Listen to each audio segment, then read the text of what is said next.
had arrived and a wind of change swept through the Ibrox boardroom. Along with a dodgy perm came 3 league titles in a row. Exit Souness and enter his assistant Walter Smith. Smith brought in Archie Knox from their Dundee United days, and in their first season together the duo won the club's 4th championship trophy. Building on the team's appetite for success, the club went on to take the title over the next 3 seasons as well. After 7 straight title wins, a footballing record set 20 years earlier, one that had seemed impossible to equal, was on the lips of the Ibrox faithful. Oh, it was always there. It was always there, I think. After 6 or 7, then suddenly there's only 2 more to go, or 1 more to go, or 3 more to go. Yeah, it was there. And it was only then you're saying to yourself, this is getting closer and closer, and people started to realise, the supporters started to realise that this is getting closer all the time, and can we actually equal that record? What was that record? It was a world footballing first. 9 championships in a row, chalked up by their oldest and deadliest rivals, Celtic. It had stood for 23 years and had looked untouchable. I didn't know of the 9 in a row for Celtic back in I think it was in the 60s. But I was certainly told that by most Scottish players when I joined the club, that was the goal. I couldn't see it happening again after Celtic did it, that achievement. And it nearly didn't. In the 8th season, Rangers won in a photo finish. Celtic tried to stop us, getting near the target of the 9, by running us very close in the 8th, winning the 8th championship. I think Celtic only lost the 1 game that season, which is remarkable when you go through a season, only lose 1 game, and you still don't win the championship. But 9 was the magic number, the lottery win, the code to the safe. Even the massive achievement of 8 in a row would have been rendered meaningless if the 9th was not to adorn the Ibrox trophy room. I think it would have been for a lot of the players like that they had failed. That was my impression. It's strange to say that because but winning 8 titles on the trot is absolutely fantastic. The pressure came with the territory. Because I don't care what anybody said, the 8 would have been forgotten. Had we not equalled it, we'd have been known as a team that never managed to equal it. No matter about the 8 you go before. And Celtic were hardly going to roll over.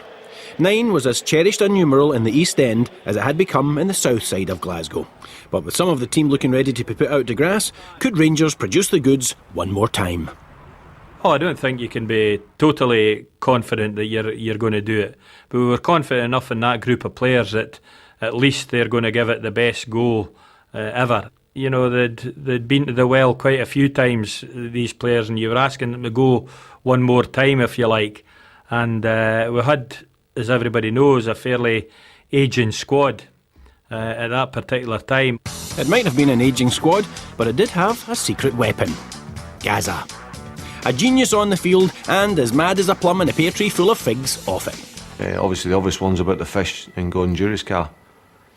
It wasn't the fact that he put the fish in the car, it was where he put them. A fish story. Gaza was unique. One under the wheel, spare wheel, which is an obvious place. But he'd actually unscrewed the panel of the door and put one in there. And I'm thinking, what did I not think of that for? That's just brilliant criminal mind. So we're all rolling about laughing. So eventually he sends it in to get cleaned. They find the fish underneath the spare tyre. Back it comes. They've not found the second fish. So he comes in 2 days later and the smell's just outrageous. You've no idea. He said, I'm not... lads, I swear to God, he said, I'm struggling to stop at traffic lights. People are walking by and I'm stuck at traffic lights and they're going, gee, right? So we went to training the following day. And you know those wee Christmas tree things? The wee air fresheners. He had about 37 of them hanging up in his car. He had yellow ones, green ones, blue ones, red ones. You neared the scent, they were hanging up, so we were in tears laughing. Eventually I had to send it back into the cleaners. The car company who found the second fish, but this time it was just like some corky the cat had got to. It was just like a wee skeleton, but the smell was outrageous. But that was Gascoigne, never a dull moment. It was magic. You know that when he was on the football pitch and that, he looked such a confident character. But until that team was named, that was him. The tie would come off, the jacket would come down there, the trousers would come down, in the middle of Walter's team talk. And I think Walter said, are you going to listen to what we're saying here, Gascoigne? But that was him starting to tune in. You only have such players like, I don't know, every 50, 60, 70 years, I don't know, maybe every 100 years. And he made trouble. Of course, that cost the club a lot of trouble as well. But you need to have these kind of players to be successful. Rangers came flying out of the blocks at the start of the season, winning their first 6 games. The assault on Celtic's cherished place in the history of Scottish football was well underway. At the start of the season, I didn't think Celtic had a hope in hell of getting anywhere near us. I thought with the squad we had, even though it was an aging squad, that the momentum that we'd built up 7-8, I thought we would have obviously walked away with 9. At that time, there was only Celtic that was going to beat us. There was nobody else going to come and challenge us. I just think they were paranoid against us. They were paranoid. They didn't know how to beat us. And so to the first Old Firm game of the season. Header from Richard Gobb. Loads up, wide for Alberts. There's Gascoigne. There was no stopping Rangers. It was as if they could smell the title, presumably Chanel number 9. Sorry, bad joke. They beat Celtic 2-0. Everything in the garden was rosy. Except when they turned their thoughts to Europe, Rangers were blooming awful. In the media, everything was about 9 in a row. I mean, forget about the European campaign, but if we got that title, that would be worth anything. The 9th season was the priority. If we'd have lost that season, then you just couldn't imagine. You couldn't imagine losing it for the fans, for us, for the manager, for the chairman. That would have been heartbreaking. Personally, as a professional footballer, I must say I'd rather won the Champions League, which everybody would have been happy as well. But if you ask me personally, what I felt for my support, for the Rangers support, I'd rather have the 9th championship in a row. Europe, fantastic. We'd all love to do it any other season than the 9th. No. That's the only regret I had. I have in my Rangers career, that we didn't really, put our mark on international level. We had disappointments in European games during that period, but they recovered from that very well and never let it affect them too much. And I think that showed more than anything else the mentality that they had, the kind of strength of character they had to handle what sometimes were big disappointments and not let it affect them. Rangers had built up that winning mentality and strength of character over 8 seasons. They also had other qualities in spadefuls. A massive desire to win. That's all we wanted to do, win. You could have taken the bonus money off us, it didn't matter, as long as we won. The team used to, it was like a big sponge, used to feed off each other. We used to feed off each other, the winning mentality, the attitude and the will to win. A lot of good players crumble sometimes when they get into the tough games. But if you have that mental toughness, which we certainly had a lot of in our team, then you can go all the way. But by the time the second Old Firm clash had come around in November, the Celtic challenge had gathered steam.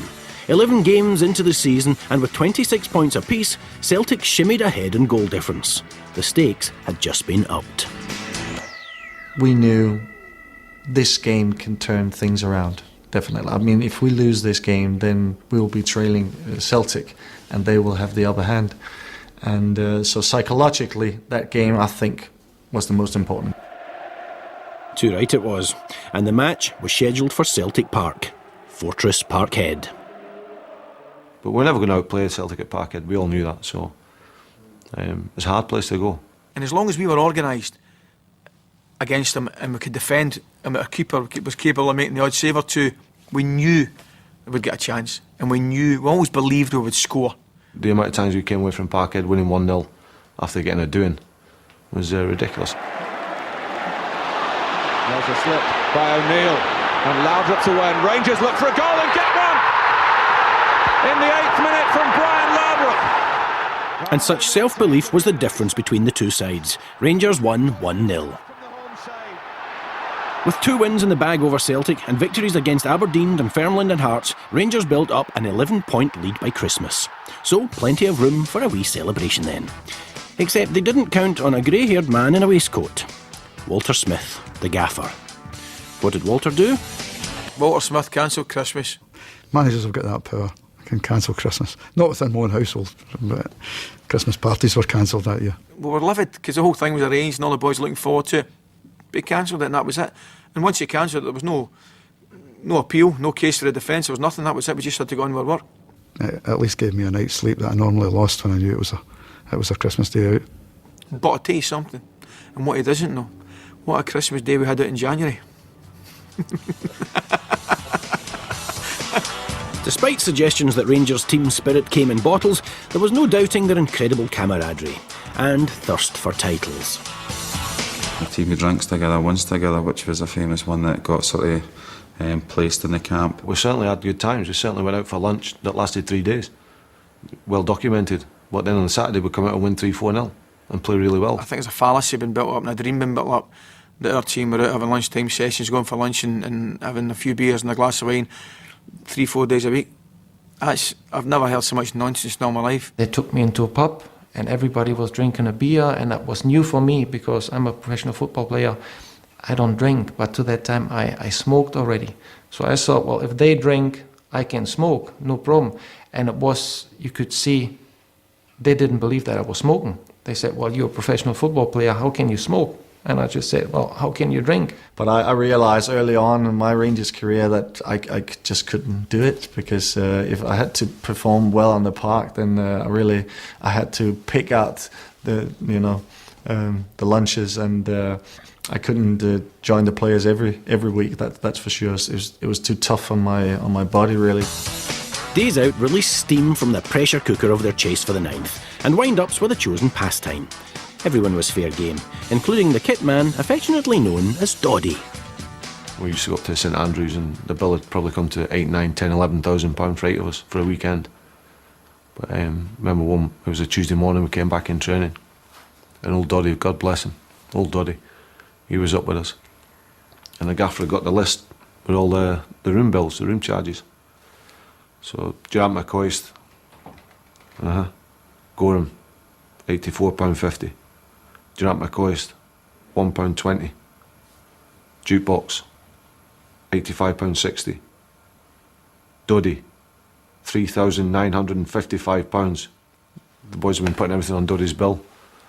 Old Doddy nearly collapsed, I swear on my life. His face with a picture. And the gaffer just looked at him and said, you can pay £1 a week, okay? Walter Smith, the gaffer, instinctively understood what it was that made his team tick. With his assistant Archie Knox, they formed a winning partnership. We always had Archie, who was the disciplinarian, who was always the shouting, swearing and getting in your face. And Walter always seemed to take a back seat and let Archie get on with it. But when Walter did have something to say, everyone sat up and took notice. He knows his players. He knows exactly how he can treat some players. One of the players he needs to shout at, the other player you just need to say, well, you're a good player, just to tell him he's a good player, then he performs well. And Walter knew that. The secret at Ibrox was that everybody wanted to play for Walter, and if we got beat, or if we didn't play well, then we'd let him down. It's not letting the club or the fans down, we'd let the father down. At the turn of the year, the Rangers juggernaut seemed unstoppable. They nursed an 11-point lead over their only genuine challenger, Celtic. It seemed only a plague could stop them from powering to the title. And talking of plagues, you'll never guess. Oh, with a load of people had gone down with the flu or that virus, and it was a case that it got so bad that the doctor had said, right, there's no way that any of these players are going to be able to play. It did become a big worry, but especially something like that, because you can accept and you appreciate and you realise you're going to get injuries, and 1 or 2 injuries, 1 or 2 suspensions. But if you get something like that comes along that can wipe out 7 or 8, 9, 10 players, then it does become a little bit of a concern. But you know something, honest, the overriding factor was the boys who went out there would suffer from hypothermia, never mind flu. But that was another indication of the sort of drive and the determination that these players had to say, right, everybody's sort of acting against this, everybody's sort of trying to stop us winning this 9 in a row. We've got to just produce a little bit extra here. And not a team for making a drama out of a crisis, a couple of paracetamol were all that was required. In the New Year derby, Rangers went on to win 3-1, just what the doctor had ordered. The hero of the hour? the other Dane, Erik Bo Andersen. With a commanding 14-point lead, the 9th title looked secure. The fans thought it, the press thought it. Even I thought it, and I wasn't there. Players do read newspapers and listen to fans, and it then becomes difficult because you do create another monster. And I don't care what MD says, you don't know what goes on in people's heads. You know, you look at the league table and you think, well, 14 points clear. You maybe do take your foot off the gas. You think that's the work done, but in fact it's not. Never a truer word spoken. Rangers started dropping points with draws against Kilmarnock, Hearts and Aberdeen, and they lost at home to Dundee United. By the time the crucial confrontation with Celtic came around, there were just 5 fragile points between them.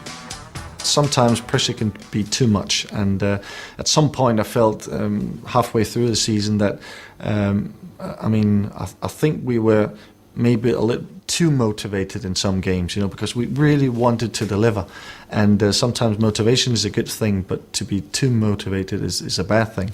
There was things thrown, there was cups going flying across here and there. That's obviously because the pressure was beginning to build.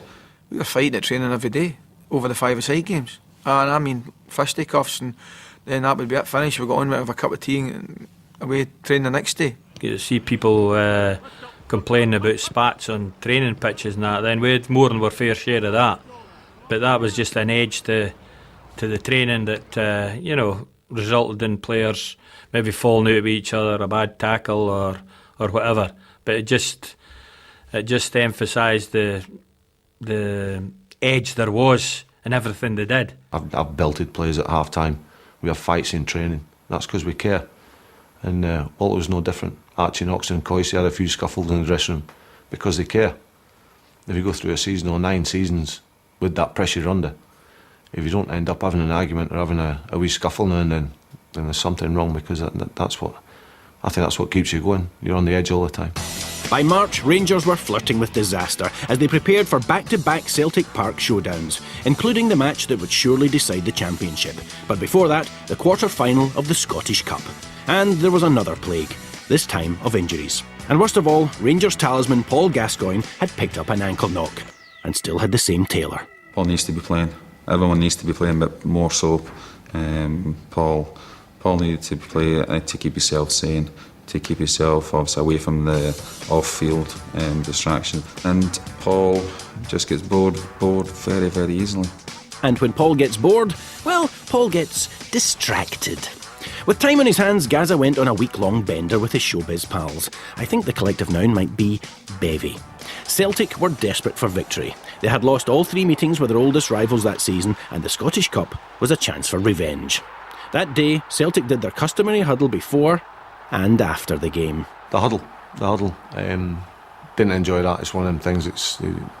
It's okay celebrating. We celebrated at Parkhead when we won, but we did it off the pitch.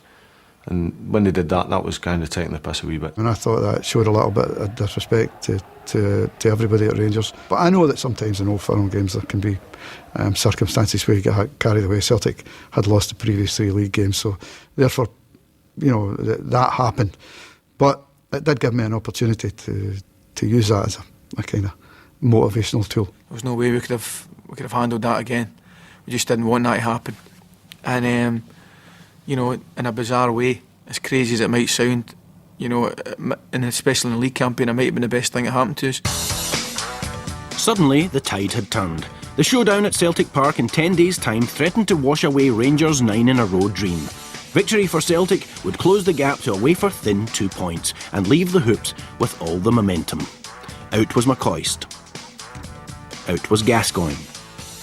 Out was Gorham. And Richard Gough was looking doubtful. But the ever-wily Smith had a plan. To bring back a Rangers legend. Who? A man they called Attila. No way. Mark Hateley. Mark Hateley? It's not coming back, it's just coming home. That's how I feel. The body went, but the heart and the spirit stayed here, I think. I couldn't believe I had the opportunity to go back to a football club that I loved. Yep, Mark Hateley had come back for one last time to do what he did best. Score goals against Celtic. Hateley had signed for Rangers in 1990, winning 5 titles with them before leaving in 1995 to go to QPR. Who would have thought of bringing, a 35, 36-year-old centre forward back to your club to get a result. It's a psychological thing. It was a genius move because after the gap was closing so much, the gaffer had to do something special. And that was a perfect idea to bring Mark Hateley back. He took the pressure a little bit away and he lifted the spirit again. He's such kind of player, such kind of person who can lift everybody up. Mark Hateley's return had the players and the fans choking on their cornflakes. But what about a replacement for Gorham? Walter and Archie reached for the bumper catalogue of goalkeepers for hire. So we're going through books and racking our brain, and I come up with the name of Andy Dibble from Manchester City. I think Manchester City reserves, or maybe not even getting a game for Manchester City reserves. And Walter's reaction? You sure that Andy Dibble can do the job for us? I said, well, I've not seen Andy Dibble for ages, for years. It would be a shot in the dark. First day's training, I'm batting these balls into him. I thought it was Officer Dibble would sign, by the way, right? Honestly, God, there's boys flying the back of the net, top corner, he's dropping them here. I thought to myself, what have we got going here? So this was it. The accumulation of 9 gruelling seasons had come to this. One match against Celtic. 90 heart-stopping minutes. Win, and their place in history was all but assured. Nervous? That was the most nervous that I'd certainly felt. But, the heart was pumping, the mind was racing, blood pressure was up. The closer we got to it, the more we could taste the blood. It was about going out and muscle, and use our strength. It was incredible. I mean, your hairs are standing up and it's just beautiful to walk onto the park. And I just couldn't wait.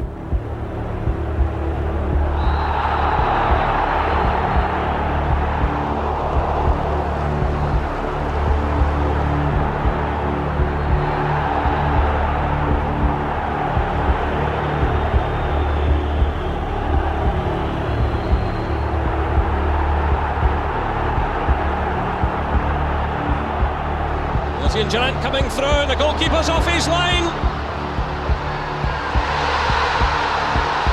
Rangers sensationally take the lead. Rangers had won. The job was all but done. They had secured an 8-point lead with just 6 games to go. But if the title race was all but over, the controversy had just begun. Rangers wanted revenge for that huddle by doing one of their own. It was a red rag to a green bull. Well, I don't know who was to blame for that or who instigated that, but I know exactly who it was, but I can never reveal who it was. It was actually me and Ian Ferguson that had planned the thing. For the next game, if we got a result, we'd do the huddle. But the plan was to do the conga coming off the pitch after the huddle. But if they'd have done the conga, dear, that'd have topped it all. There were a few stuttering moments at the end, but 5 games later, Rangers fans kept their date with destiny at Tannadice. There was a great determination in the dressing room that, you're standing on the brink of history here, and every one of you'll be part of that history. And history it might have been, but for some of the players, the goal which clinched it was more hysterical than historical. Tell you how freakish it was.